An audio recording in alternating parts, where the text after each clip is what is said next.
Here, in the centre of Stockport, three rivers merge to form what has become one of Britain's best-known rivers. Ancient peoples christened these waters Mersey, meaning boundary, and from early times the River Mersey formed a natural barrier between Cheshire and Lancashire. Just as the Mersey gathers to swell the Irish Sea, it turns sharply, creating a huge tidal pool that spawned one of the world's great cities, Liverpool.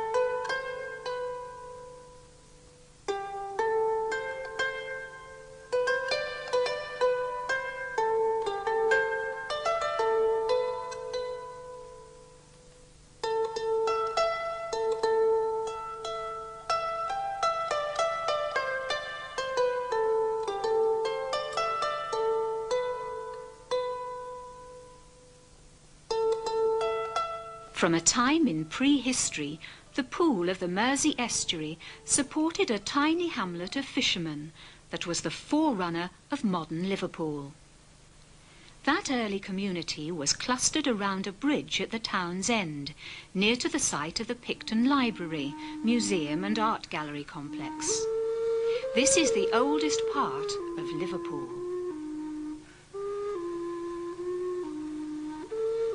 Although the cluster of fishermen's huts that once stood here was well established, by the time of William the Conqueror's Doomsday Survey of 1086, it was still so insignificant it didn't even warrant a mention. Unlike nearby settlements like Walton, Childwall and West Derby, that would eventually be swallowed up by their little neighbour. For now, though, the fishermen of Liverpool carried on their business, as they had done for centuries, unaware of and untouched by the momentous changes that were taking place in England under Norman rule. Then, in 1150, a Benedictine monastery was founded on a remote headland in Wirral called Birchen Head. The monastery was granted the right to run a ferry service, and Liverpool's fishermen soon became familiar with the monks operating the early ferry across the Mersey. 800 years later, the service is still going strong.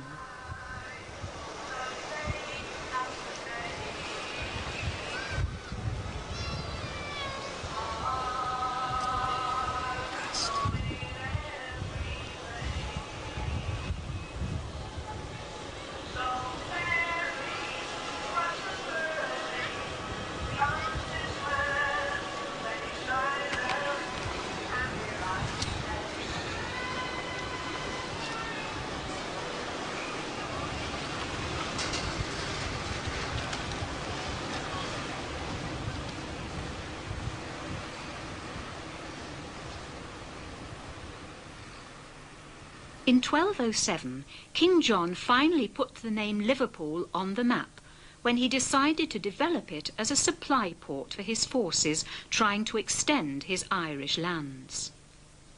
He built a castle, long since demolished and remembered only by a street name, on a ridge overlooking the river. He also offered inducements to all who would settle in the remote fishing village on the banks of the Mersey.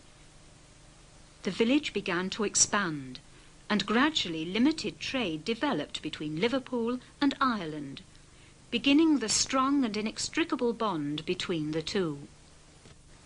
Although the name Liverpool now appeared on maps of Britain, it was to be another 5 centuries before the town achieved any degree of real importance. During this time, 2 families, the Stanleys and the Molyneux, gained prominence locally, and both left their indelible mark on the modern city. The Molyneux were constables of Liverpool Castle, while the Stanleys' stronghold was Liverpool Tower, that stood next to St Nicholas Church on the site of the modern Tower buildings. In 1424, the vying for power between the two families nearly boiled over into Liverpool's very own civil war, when a battle on Liverpool Heath between the two sets of supporters was only narrowly avoided. Later, in the same century, the Stanleys came to the forefront of national events, when in 1485 Thomas Lord Stanley crowned his stepson Henry VII after the Battle of Bosworth, and in return for his support was created Earl of Derby. Some of the Stanley lands around Knowsley Hall, seat of the Earls of Derby, today play host to a collection of wild animals. Part of the old Molyneux estate, including their Merseyside seat, Croxteth Hall, became a country park. It's perhaps fitting that the estates of Liverpool's medieval champions should protect the modern city from the westward spread of the Manchester conurbation.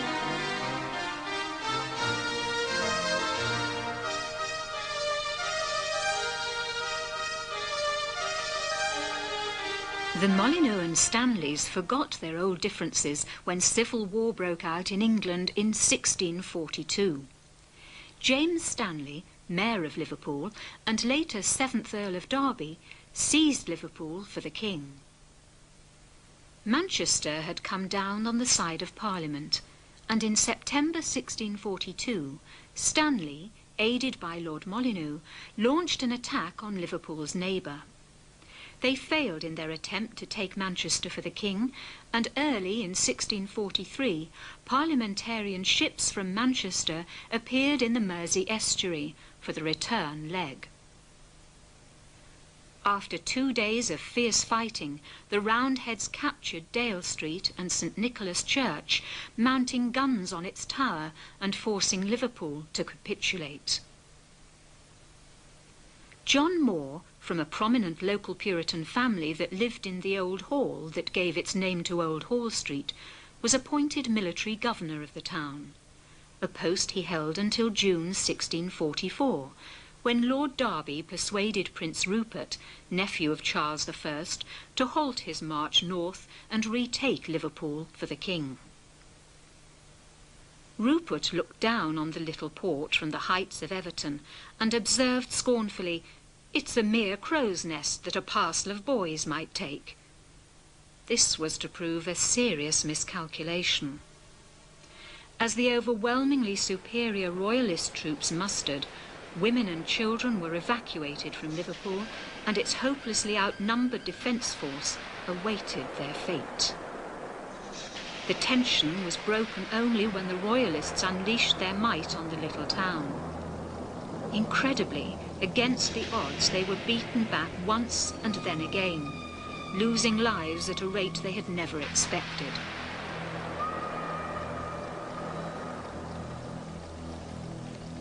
This forced Rupert to change his strategy, and he erected trenches along the line of modern Lime Street, drew up his artillery, and began to bombard Liverpool. After a fierce battle lasting several days, the town had still not been taken, and to make matters worse for Prince Rupert, he had used up more than 100 barrels of gunpowder that should have been used for his northern campaign. In a desperate attempt to salvage some pride, the royalists again changed their tactics. Carroll Molyneux, brother of Lord Molyneux, led a surprise night attack through fields to the north of town and managed to breach the Roundhead defences. After several hours of ferocious street fighting, Liverpool finally fell, and the royalists exacted a horrible and bloody revenge for the 1,500 men they had lost in capturing the mere crow's nest. John Moore escaped and had the last laugh. Liverpool was soon back in Roundhead hands after a 2-month blockade, and Moore was one of those who signed Charles I's death warrant. The end of civil war coincided with the start of Liverpool's rise in importance. Colonization of North America and growing trade with the New World had shifted the focus of world trade from the Mediterranean to the Atlantic.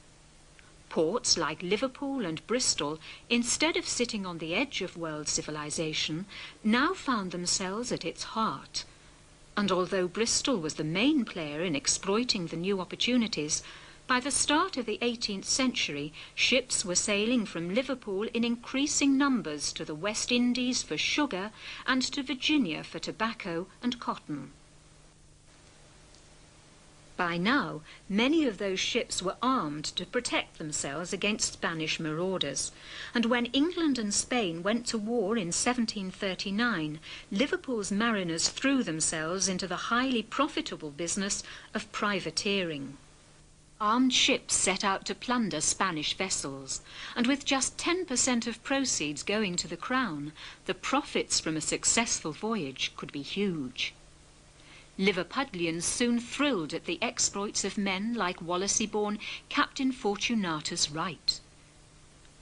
France had joined forces with Spain in 1744, and in 1746 with his ship Fame, Wright captured 16 French ships worth around £400,000.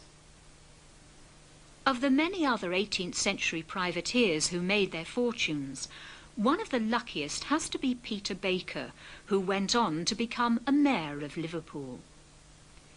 He built and armed a ship which he named Mentor.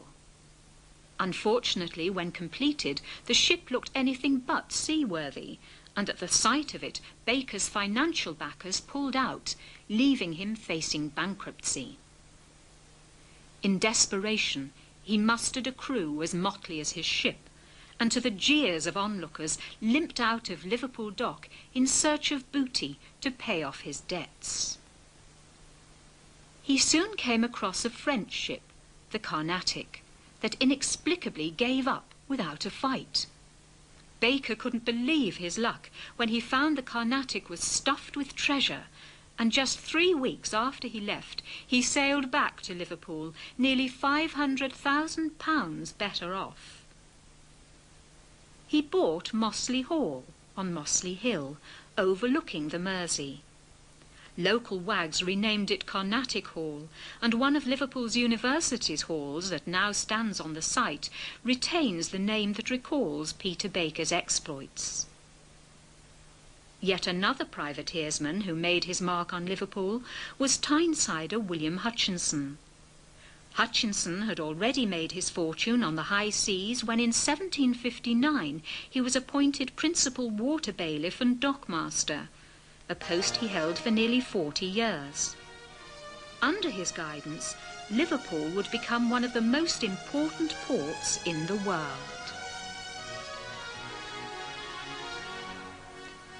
Hutchinson's first major task was to prepare Liverpool for a threatened attack by a French fleet that had virtually blockaded Liverpool Bay. He raised a force to man armed ships that would form a barrier across the Mersey. The walls of St. Nicholas Church were reinforced and mounted with guns. People evacuated their homes for the safety of Everton. French prisoners were moved from Liverpool Tower to Chester Castle. Reinforcements arrived from Manchester, and Liverpool braced itself. The attack never came. On the 28th of February 1760, a squadron of English frigates sailed into Liverpool Bay and destroyed the French fleet. The enemy commander, Captain Thureau, died. 300 of his men were killed or injured, and survivors ended up in the Tower. When they were eventually released, some of the French stayed on, met and married local girls, and some present-day Liverpudlians are descended from those French prisoners of war. During William Hutchinson's term of office, another trade that made fortunes for Liverpool's merchants became well and truly established. By 1764, 90 Liverpool ships regularly left St. George's Dock for Africa, loaded with goods to be exchanged for slaves. There, as many as 500 Africans were crammed into a space between decks, often no more than 3 feet high, and transported to the West Indies or America, where a good specimen could fetch as much as £50. Once emptied of their human cargo, the ships were crammed with rum and tobacco and sailed back to Liverpool to start their highly profitable 3-way trip all over again.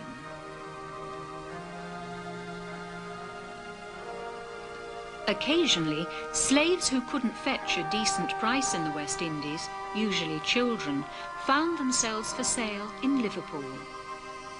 An advert in Williamson's Liverpool Advertiser in 1765 read, "To be sold by auction at St. George's Coffee House, a very fine Negro girl, about 8 years of age." The wealth created by privateering and slaving wasn't confined only to the ship owners, and it became the practice in Liverpool for men to buy shares for wives and children when work started on a new privateer or slaver. Launches were often therefore grand, well-attended affairs, with shareholders taking a trip upriver on the new ship. On one occasion, tragedy struck when the privateer Pelican capsized in the Mersey, with the loss of 70 lives. In 1773, events took place on the other side of the Atlantic that would seriously dent Liverpool's newfound prosperity. The great-grandchildren of the American colonists resented the influence still exerted on them by a British government they felt no allegiance to, and in protest they dumped shiploads of valuable cargo in Boston Harbour. 2 years after the Boston Tea Party, America declared independence and Britain declared war. This was a disaster for Liverpool, severely disrupting transatlantic trade and bringing great hardship to the town and its inhabitants. Once busy ships lay idle in the docks, and inevitably the worst to suffer were the sailors and their families. Resentment grew, and eventually boiled over in a dispute over wages for refitting the slave ship Derby. On hearing news that 9 sailors had been arrested and thrown in the Tower, a 2,000-strong mob armed themselves, freed the 9 and headed for the docks, intent on destruction. After talks, the Derby's owners agreed to meet the men's demands, but word got around that 300 unemployed men had been hired to seize the riot leaders. The newly enraged mob surrounded the Exchange building, and after a pane of glass was broken, a guard of special constables opened fire, killing 7 sailors and wounding 40. Next day, led by a man they called General Gage, the rioters, each with a red ribbon in his hat, plundered muskets and dragged cannon from ships to the main streets, surrounded the Exchange once more, and raised a red flag before opening fire from Castle Street. The riot was eventually ended by Lord Pembroke's regiment, sent from Manchester. 60 of the ringleaders were arrested, and 14 of them were sentenced to deportation to America. While at home, the hardship continued. The number of Liverpool ships sailing to Africa fell from 105 to 12, and nearly a third of the town's 35,000 population was supported by the church or charities. Ironically, Liverpool's fortunes were revived by the entry of France and Spain into the War of Independence. This brought new opportunities for privateering, and within 8 months more than 120 ships had been refitted and sailed off to plunder the Atlantic, taking with them 9,000 formerly unemployed sailors. When the American War ended in 1783, Liverpool's recovery was rapid, based largely on the slave trade, and during the next 10 years, more than 300,000 slaves were transported from Africa by Mersey ships. By 1793, Liverpool had overtaken Bristol as the country's leading port after London. The heart of Liverpool's commercial activity was in an area known as the Exchange Flags behind the town hall. Here, 18th century merchants struck deals for all manner of goods passing through Liverpool port. By now, the town's population had grown to about 60,000. Some of the newcomers were respectable merchants or skilled craftsmen, but others were far less savoury characters, as this description of a slave ship crew shows. They were the very dregs of humanity. Some had escaped from jails, others sought to leave the country should they fall into the hands of justice. These wretches flocked to Liverpool when ships were fitted out. Another description of Liverpool and some of its new inhabitants from the son of a slave shipowner is equally vivid and scathing. Its streets were tortuous and narrow, with pavements in the middle skirted by mud. Sidewalks were rough with sharp-pointed stones that made it a misery to walk upon them. Scarcely a town by the margin of the ocean could be more salty in its people than the men of 18th century Liverpool. Imagine the scenes in and around the port when these crews came back to Liverpool after a long voyage. Sailors returning from hard months at sea had plenty of money to spend and were determined to enjoy it. I went to stay in that country, it was my intent. But girls in strong whiskey like other damn fools, I soon was transported back to Liverpool, and it's row. Row, bullies, row, them Liverpool Judies have got us in tow. We shipped on the Alaska, lying out in the bay, waiting for the fair wind to get underway. The sailors all drunk and their backs is all sore, their whiskey's all Disreputable ladies offered sailors an alternative way of getting rid of their booty, and afterwards hoped to gain extra reward by giving their client away to the press gangs that scoured the area to forcibly recruit off-duty seamen into the Royal Navy.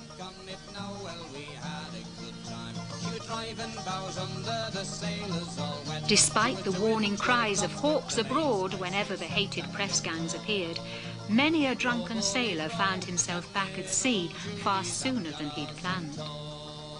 There was, however, a refuge from the attentions of the press gangs. Across the Mersey at Seacombe, on the site now occupied by this nursing home, once stood an inn known as Mother Redcap's. Sailors prepared to make the short but hazardous row across the river would find a mooring place known as Red Betts. From here they could make their way through the Red Noses tunnels and enter the inn through a trap door to enjoy days and nights of drinking, fighting and debauchery uninterrupted by press gangs. The landlady of Mother Redcap's was Poll Jones. As confidant and friend of the wild crews of privateers, smugglers and wreckers, she had their trust and often held what was left of their pay until they returned from another adventure in the Spanish Main or another delivery of slaves. Inevitably, some never returned, and it's thought that Poll Jones may have amassed a small fortune, although exploration of the Red Noses caves has not, as yet, revealed a hoard of treasure. Traditions die hard in Liverpool, and incredibly the custom of handing over pay to publicans for safekeeping continued into the 20th century, despite the provision of safes at the Sailors' Home and other places.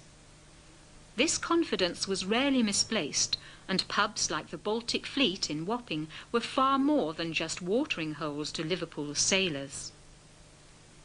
In 1797, Liverpool's more respectable citizens unanimously agreed it was about time the town had a new coat of arms to match its newfound prosperity.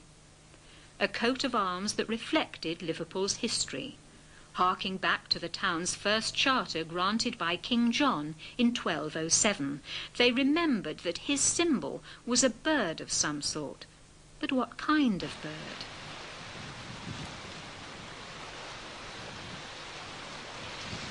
This they couldn't establish, as the King's seal had been lost in the Civil War siege of 1644. It was in fact an eagle, but the council plumped for a local bird, a cormorant. The artist's ineptitude produced a creature unlike any other, but instead of sacking the artist and starting again, Liverpool, in true Liverpool fashion, adopted his mutant, and the liver bird became part of the town's folklore. The early 19th century brought a change in the law of the land that many in Liverpool thought would be ruinous for the town. In 1806, William Wilberforce's bill for the abolition of slavery was passed by Parliament, bringing an end to the trade that had made a number of Liverpudlians extremely wealthy. As it turned out, the consequences were not nearly as disastrous as had been feared. Trade with America was still expanding rapidly, and Liverpool was ideally placed to cash in on the northern-based industrial revolution that by now was well underway. Liverpool's wealth and newfound importance began to reflect in its architecture. By 1811, a new and very grand town hall was completed. The following decade, Jessie Hartley was appointed dock engineer, and the town embarked on rebuilding its quays and river wall and building the grand warehouses that are still a feature of Liverpool, although today many are showing their age.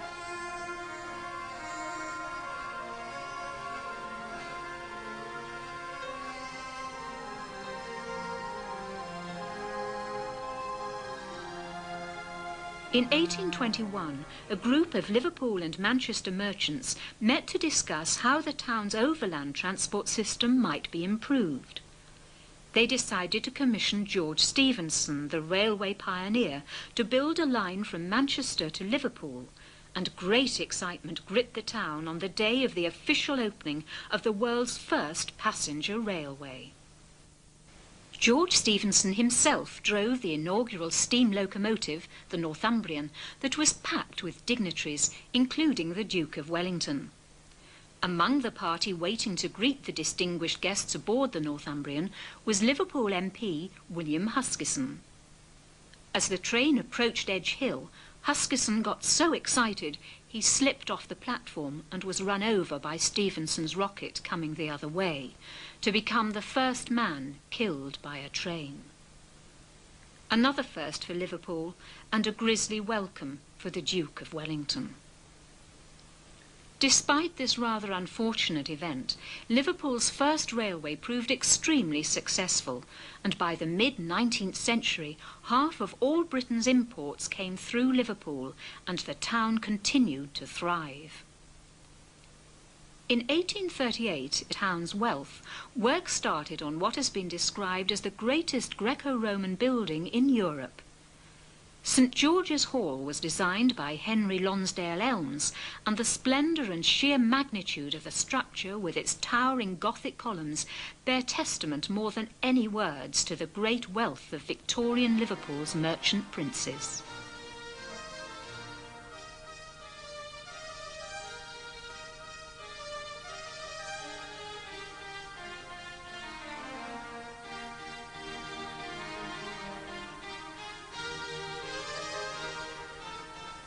Construction of the hall was paid for by subscriptions from wealthy citizens, and no doubt they were extremely proud of their new possession. There was, though, another side to mid-19th century Liverpool. Its population had been increasing steadily since Liverpool began its rise in importance, but during the first half of the 19th century it began to increase at an alarming rate, swelled by refugees from the famine in Ireland. In 1847 alone, 300,000 people crossed the Irish Sea, most with only the clothes they stood in. The lucky ones found homes in packed cellar slums, squalid courts, or the workhouse on Brownlow Hill. The rest slept rough in alleys, doorways and pavements around the already overcrowded port, producing scenes of unimaginable hardship unmatched anywhere in England.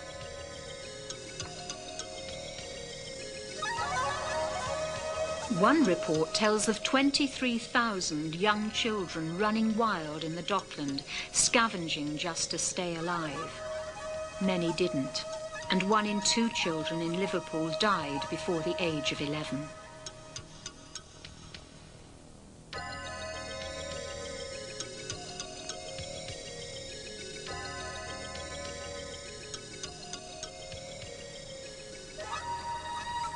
In the overcrowded courts and cellars, 2 or 3 families lived in a single room, and sanitation was non-existent. The worst area was between Scotland Road and Vauxhall Road. Here, cholera and typhoid were a constant companion of starvation.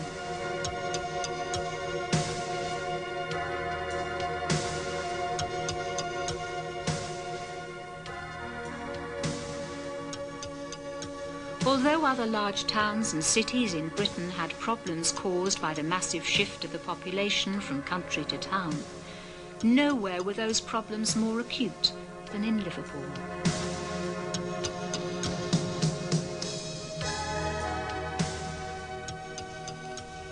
In an attempt to cope with the desperate plight of the poor, in 1847, Liverpool's authorities appointed the country's first medical officer of health, and later, under the guidance of merchant and philanthropist William Rathbone, introduced the new concept of district nursing.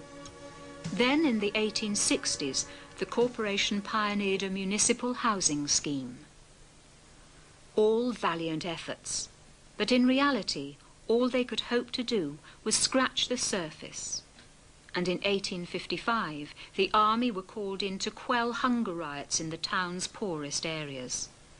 The town's situation was aggravated when civil war broke out in America, disrupting Liverpool's transatlantic trade. When trade suffered, the first victims were the hordes of casual dock workers who gathered each morning hoping to get taken on.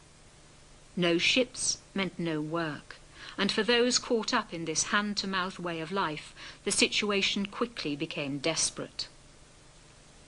As well as despair, the period produced heroes like Canon Major Leicester and his friend Father James Nugent, son of an Irish immigrant and one of many priests who championed the cause of the poor.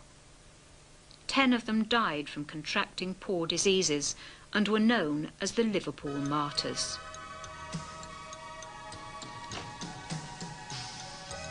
When Father Nugent died in 1903, he was mourned by Catholics and Protestants alike.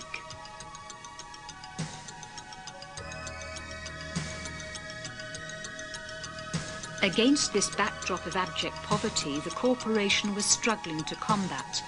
Fortunes were still being made from the town's trade, and when Liverpool became a city in 1880, its 600,000 population contained a sharp contrast between rich and poor. The workhouse on Brownlow Hill never had room to spare, while a short stroll away, the wealthy patronised the Botanic Gardens with its conservatory packed with plants brought from all corners of the world by Liverpool shipmasters. Another popular haunt for better-off Victorian Merseysiders was the racecourse at Aintree and its annual steeplechase. The event actually started down the road at Maghull in 1837 by William Lynn, a local publican. 2 years later, the race moved to its traditional home and was won by a horse called Lottery. Captain Beecher came a cropper on Conrad and gave his name to one of the most famous jumps in steeplechasing history. In 1843, the Grand Liverpool Steeplechase was nationalised and, as the Grand National, went on to become one of Britain's major sporting events. As Liverpool entered the 20th century, the sharp contrast between rich and poor was emphasised by the construction of grand public and commercial buildings just a few hundred yards from hovels, and on a scale unmatched anywhere else in Britain. One of these new buildings dominated all others and has become Liverpool's best-known landmark. The granite-faced Royal Liver Building, with its pair of liver birds tied down in case they fly away, was the first high-rise building in Britain with a concrete reinforced frame, and since its completion in 1911 has been a comforting sight for hundreds of thousands of homeward-bound sailors.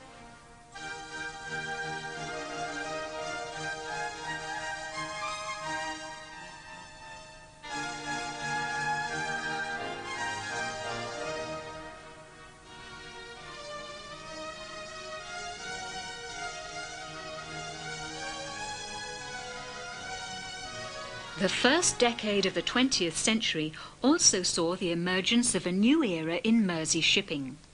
Since the first steam ferry began to operate on the Mersey in 1826, steam had replaced sail as the favoured means of power, and in 1907 Liverpool docks were crowded with people hoping for a view of the four-funnelled Lusitania.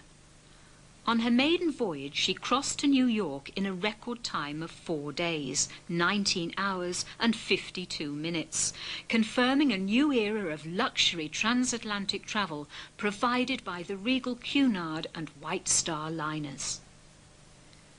Boat trains became a common sight at the riverside station. Thousands of passengers, including many distinguished VIPs, crowded the platforms to board splendid ships bound for America, Canada, South America, Australia and the Far East. Liverpool was the fashionable departure point for wealthy passengers. Liverpool's continued commercial success also meant that its population continued to expand, swelled not only by Irish and Welsh, but also now by refugees fleeing the turmoil in Eastern Europe. They came to Liverpool hoping for a passage to America, but many stayed, swelling the population of a city already bursting at the seams. By now, many better-off Merseysiders were escaping to Wirral, creating affluent societies across the water, in sharp contrast to the squalor still prevalent in many parts of Liverpool. The huge infusion of people that started a century earlier and was producing so many problems was also producing something that would become as much a feature of later 20th century Liverpool as the River Mersey itself. The Scouser. When newcomers from Ireland, Wales and later Eastern Europe were thrown into the melting pot of Liverpool's back streets, with a local people already influenced by 200 years of contact with foreign ports, what emerged was a new breed of people.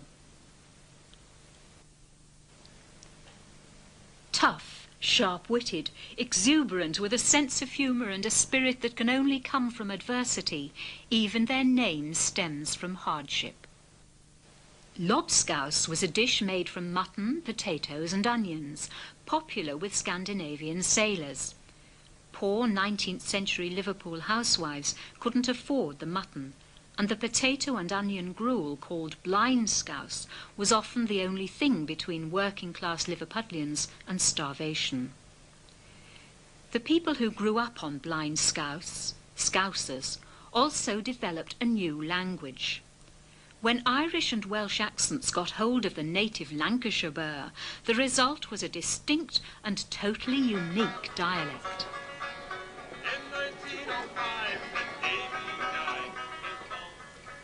Amongst the many other traits of the Scouser is a leaning towards the arts, and the mixing of cultures that began in the 18th century has in the 20th century produced a wealth of writers, poets, artists, actors, entertainers and musicians any city would be proud of.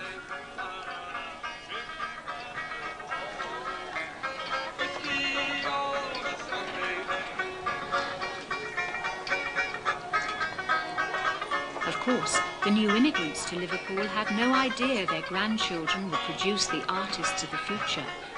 Their only concern was surviving, and while they were struggling to do that, a giant began to grow in their midst. In 1902, work started on the construction of Liverpool's Cathedral Church of Christ. The Anglican cathedral, built of red sandstone from Woolton, is the creation of architect Sir Giles Gilbert Scott, who was just 21 years old when he was commissioned. He died 18 years before his life's work was completed, in 1978.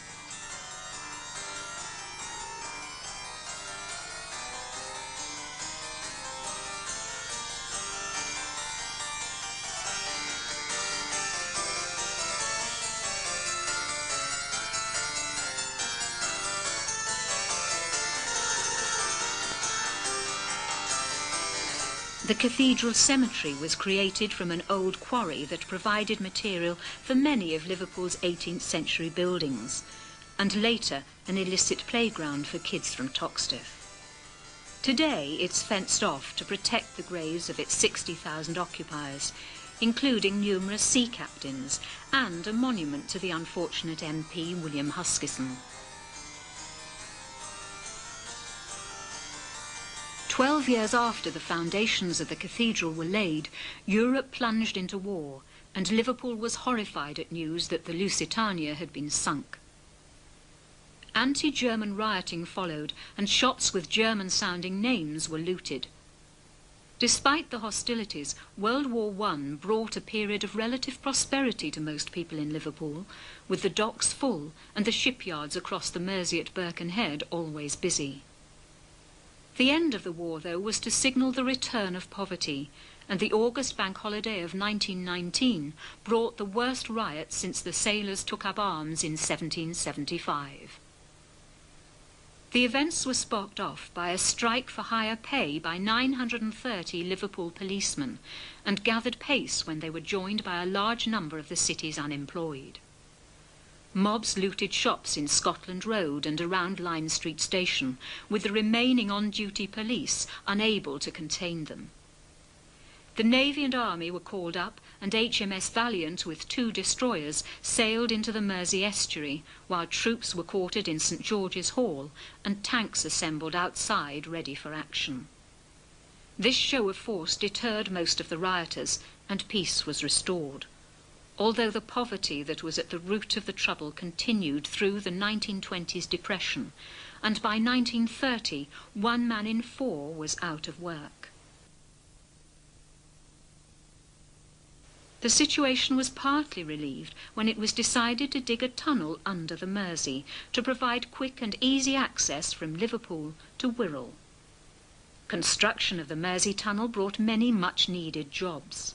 When it was opened in 1934 by King George V, it was the longest underwater thoroughfare in the world and hailed as a marvel of engineering.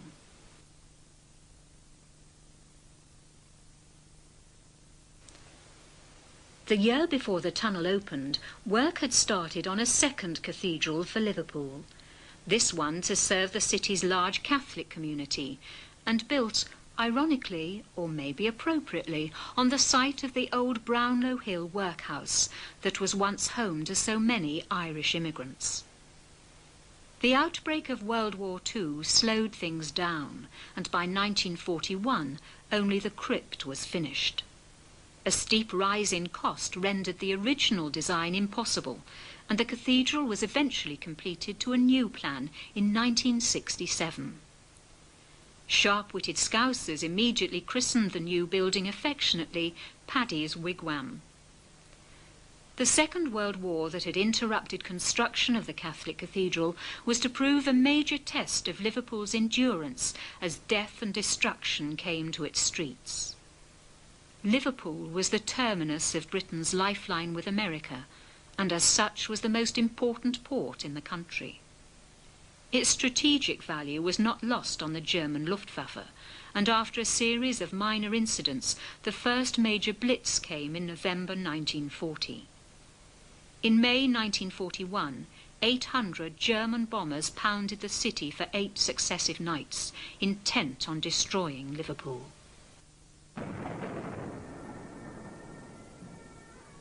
Do not let us speak of darker days. Let us speak rather of sterner days. These are not dark days. These are great days. The greatest our country has ever lived. And we must all thank God that we have been allowed, each of us according to our station, to play a part. The dock walls, built 120 years earlier, withstood the pounding, and although 1,400 people had died, the spirit held strong, and Liverpool docks stayed open throughout the war. The remainder of the 1940s and most of the 1950s was spent mopping up the mess left behind by the Luftwaffe. Not until the 60s did rebuilding in earnest begin. Under a scheme put forward by town planner Graham Shankland, a new Liverpool emerged and was marked by the appearance of a new landmark, the 450-foot-high ventilation tower of St John's shopping precinct.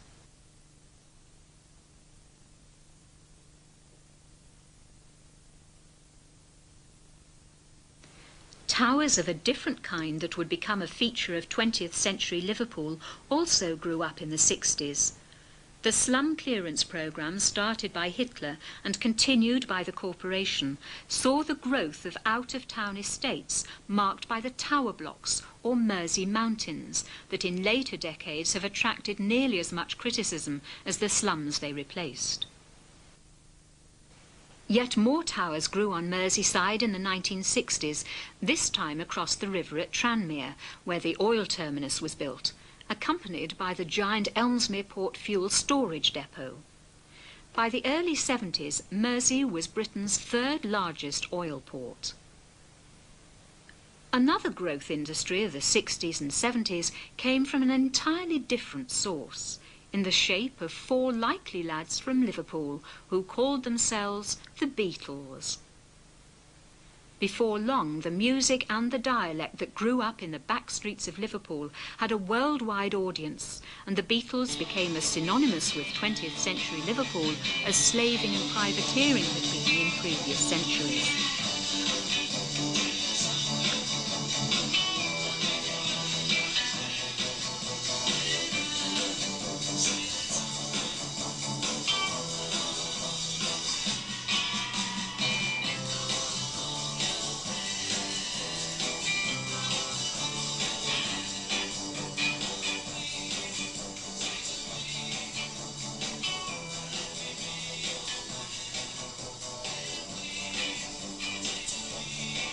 Sadly, the rise in fortunes of the Beatles coincided with a decline in the fortunes of Liverpool's more traditional trades.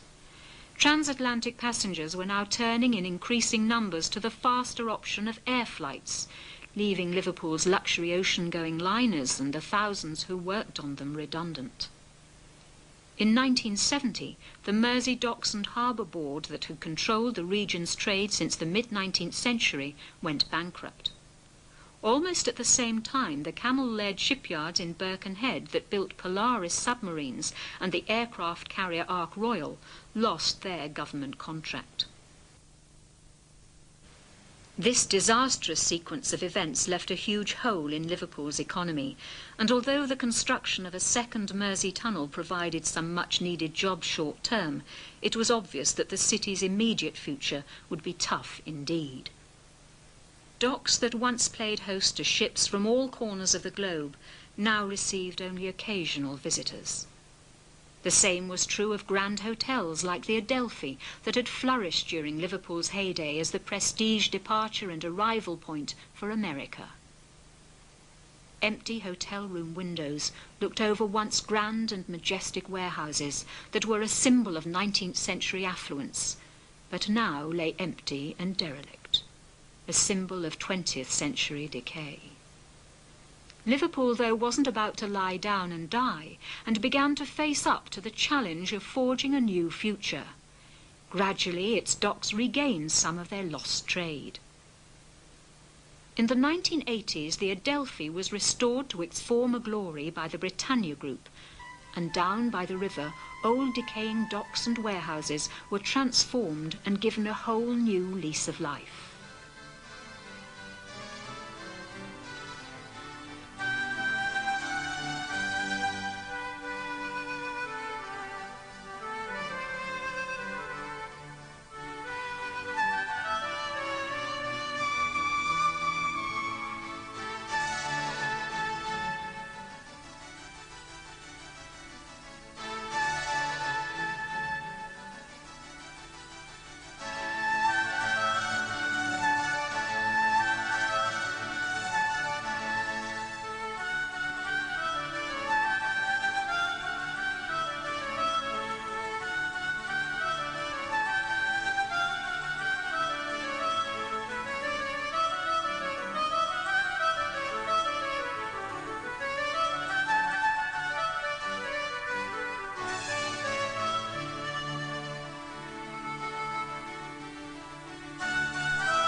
Regeneration of the Albert Dock and other areas may mark the beginning of a significant new stage in Liverpool's evolution.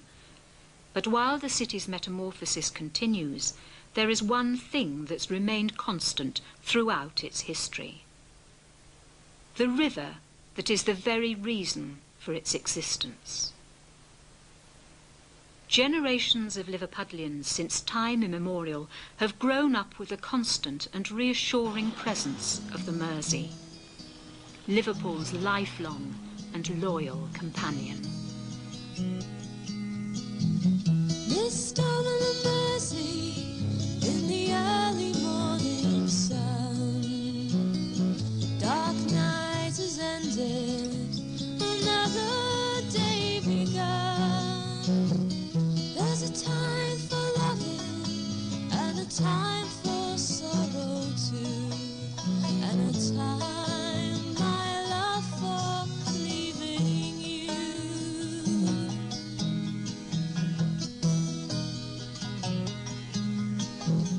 Mist over the water as we make our way to sea. I recall those treasured memories, just those of you and me. I recall the fresh sweetness of the seasons when we met. As time passes on, we will forget.